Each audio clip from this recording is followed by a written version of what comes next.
Hello, hello, and welcome back to Minotaur Hotel.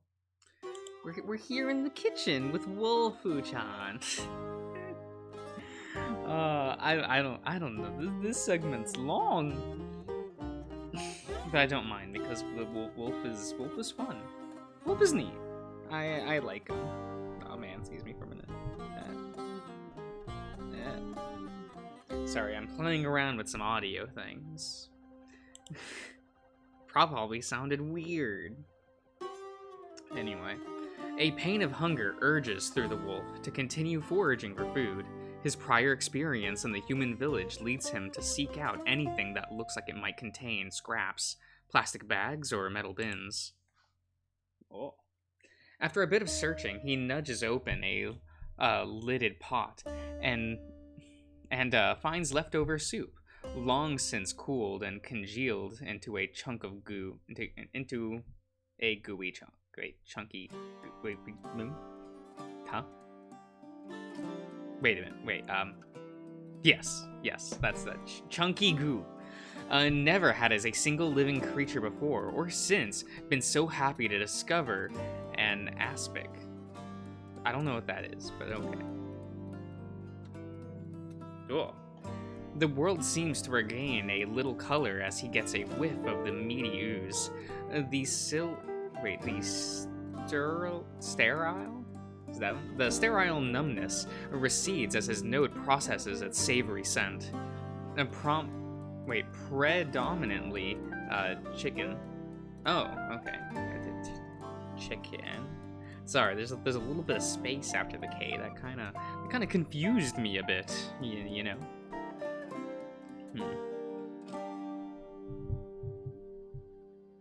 Huh. Is that good for the mic? I don't know. Sorry, I'm funneling the audio through the mic because my computer is acting up. Accompanied by the earthy undertones of root vegetables. He senses no trace of a hunter's meddling around the pot, no poison in the food, and nor metal jaws to lame his leg, nor flaxen snarls to catch him by the paw. To spare his aged joints the struggle of prolonged period upright, he bites the rim of the pot and drags it to the floor. Nothing spills. The hardened collagen that leaches from the bone from the stalk was brute. Brood holds all the ingredients locked in a prison of fleshy gelatin. That sounds awful. Oh wait, here, maybe I should... Oh, that's a one. Okay. Maybe that's fine. Unsure how best to ingest the semi-solid mass, he gingerly licks it with his tongue before shoving his whole head into the pot to chew everything in reach. The leftover portion of soup is heavy with meat. To the wolf's delight, he makes quick work of it, allowing the booming echo of his own eating to deafen him to everything else for a few short minutes. Once he's disengaged from his dinner, the wolf leaves the lounge with little bits of aspic stuck to his thick fur. He sets out with a simple objective: to find a place in the hotel where he will not be discovered until the next evening. It may have served his purposes well enough at the time, but the wolf has no desire to return to his makeshift shelter in the desert, for fear that a full day in the swelling heat will be the end of him. Likewise, he rules out any place where living beings are liable to congregate, such as the hotel's entrance of the watering hole. He breaks into a jog, that's what that says, at a leisurely 20 kilometers per hour or so, and dashes off. Before too long, however, the hotel's geography begins to truly confound his senses. As he continues down the marble corridors, they seem to stretch perpetually beyond his range of vision. The rocky ground refuses to hold track of any kind, and the hotel's magic erases all sentient from the air. A glance upwards confirms his loss of bearings. He can see no path back to where he'd been, beyond simply turning around and running the other way for a few kilometers. Everywhere he looks, space seems to repeat, each door and tile in a bit of molding is just another iteration of itself, an eternal Mindros of misdirection. He seeks a stairwell next, and heads up a dozen floors in hopes of finding any break in the perfect pattern. Like the fractal splitting of a tree's trunk into immeasurable branches of twigs, every avenue of exploration only yields the same empty hallways and wooden doors of all those prior.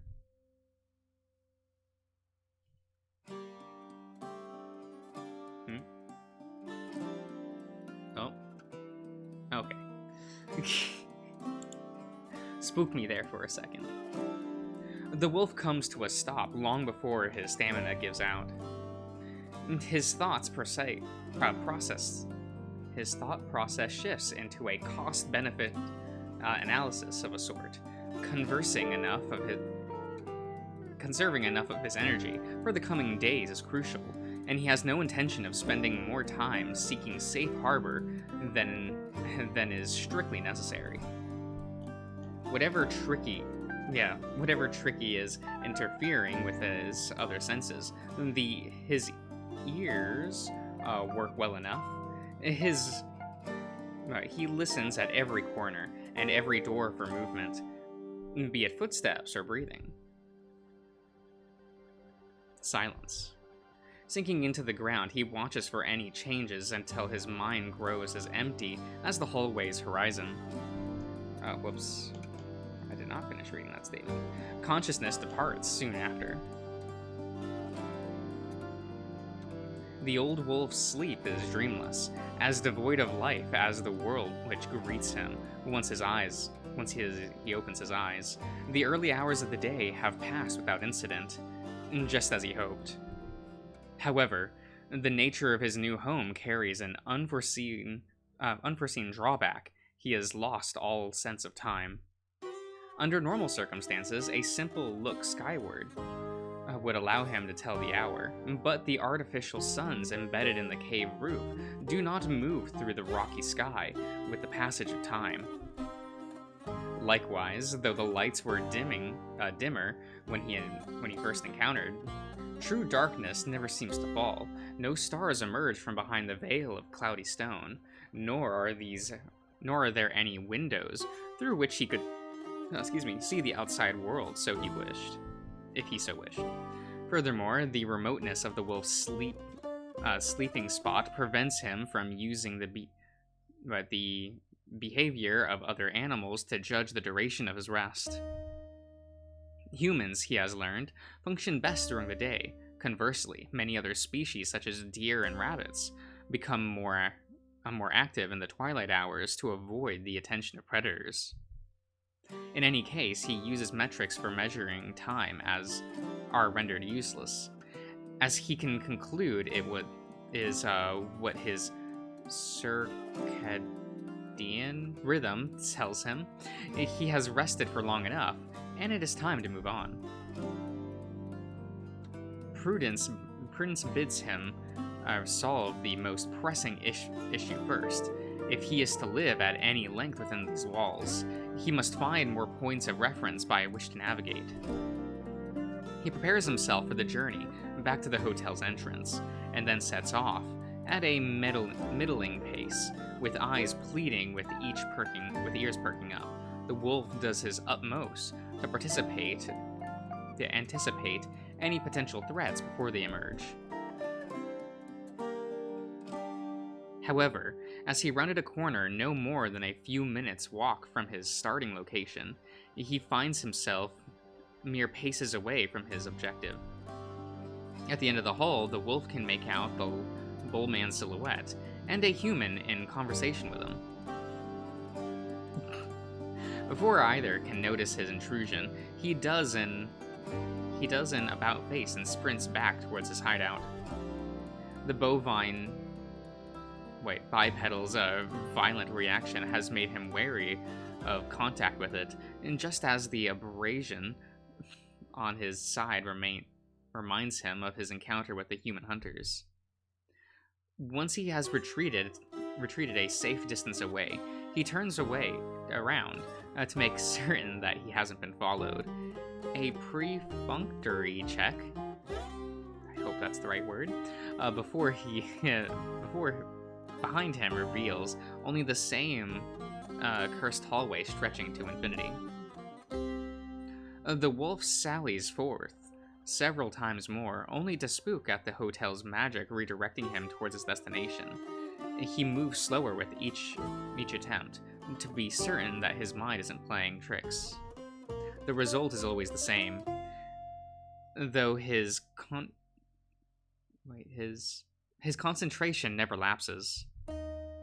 There is no pattern to when or where he's whisked away, no matter what direction he runs, or what feints or convolutions in his steps. He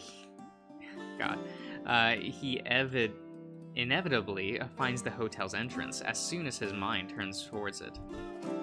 On his final approach, he moves through the hall as though traversing the surface of a frozen lake, expecting the ground to fall away beneath him with each step.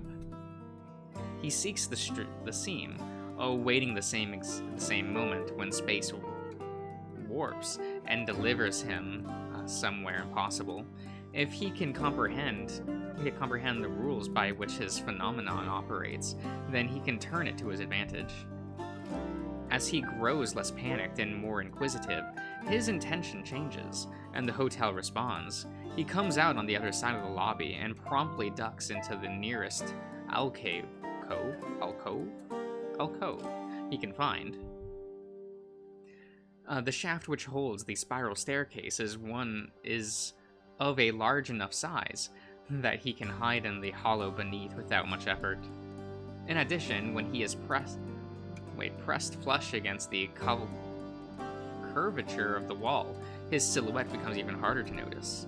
The shadow beneath the stone structure allows him to make use of his natural camouflage, despite the relative illumination of his surroundings.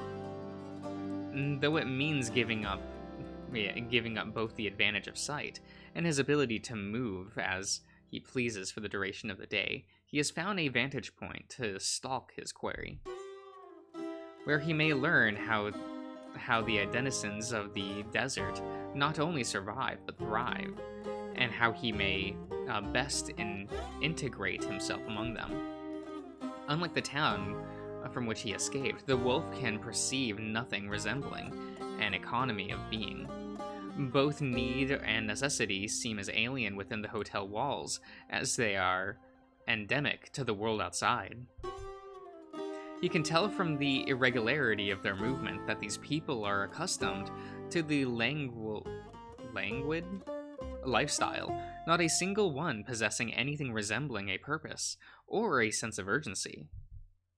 They shuffle through the adjoining passages at the irregular intervals that it could not be otherwise. Lacking any form of diversion by which to pass the time, the wolf makes a game of trying to gauge the settlement's demographic composition. Before too long, he has learned to identify basic information from what he can hear. The sound of footsteps is in varying strides, yes. I'm getting there. Oh, wait, am I? Oh. And the occasional voice. There is no imbalance between the sexes that he can notice, but the results are skewed another way. Children are few and far between, while the elderly are present in relative abundance. In addition, he can hear no other animals beyond the now familiar hoofbeats belonging to the bullman. Assuming he is successful in earning a place among them, his victory may be short-lived if the settlement lacks a means to sustain its population. The wolf is in his twilight years himself, and he has no desire to start from scratch should the humans with which he bonds passes on before him. But by whatever means its people are whisked into the hotel space, migration can only do so much. Replacing one elderly person with another won't solve the underlying issue. Either the wolf's desire for companionship or the community's need for productive, able-bodied adults. As the hours tick by and the lights dim, a restlessness sets into his bones as surely as the stiffness of age takes him, his joints from the prolonged period of stiffness. Both spur him to his feet once the silence has taken root, and in the dark his courage renews itself. Before he begins his nightly exploration, he shall make his rounds to the watering hole to refresh himself, and the lounge to eat. He arrives at the same scene as his first night. The marble floor is pristine, bearing no trace of the scent marking in the slightest. He relieves himself without worry. Perhaps a greater quantity of urine will prove more difficult to erase, and thus may his assert his presence to the world. After allowing himself a perfunctory frolic to the toilet, he shakes himself dry and lops away. The lounge, too, is as he left it, and after a day spent in the relative cool of the hotel's innards, he is better able to appreciate the warmth of the hearth. He allows himself to be comfortable, however briefly, by the primal instincts of his kind, and the fruitful friendship facilitated by this most stalwart and indispensable of man's tools. The simple ease of where am I looking? Sorry, I kicked something over and now I'm lost. The simple ease of driving off the night's lingering chill overcome him as he stares deep into the flickering flames. Perhaps this is what the first wolves felt as they shared the blessings of man's fire. Before he can become too comfortable, he trundles over to the lounge's counter, where lies his prize. Some cold cuts of meat and cheese have been laid out for those who keep odd hours, and he eats from the smoked smorgasbord without restraint.